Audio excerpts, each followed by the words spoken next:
Windows, doors, lawns, and streets are no longer splashed with red and blue political signs for Virginia's governor's race, which took place earlier this month.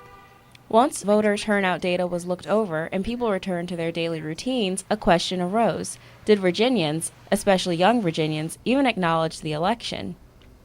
I don't really get too into politics, see, because it's just not really my arena. There are other things that I'm interested in. But at the same time, I do understand that, it's very important to vote, so I have voted in the past.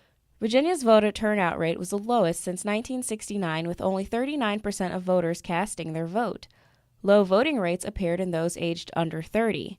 These rates dropped 50% since last year.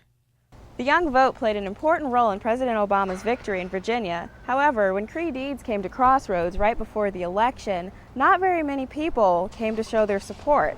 The question is this an example of voter apathy or people's dissatisfaction with the current president?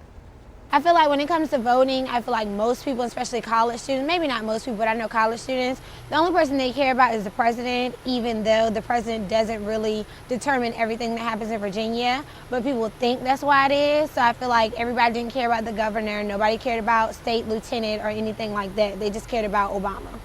However, voter Sarah Whitaker thinks that most young people are just undermotivated. I feel like students are lazy.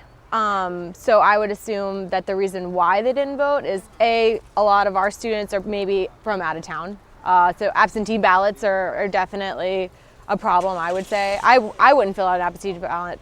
The reasoning behind the drop in voter turnout is still debatable, but it is clear that the younger voters play a vital part in a now purple Virginia. From WVCU News, I'm Misha Adams.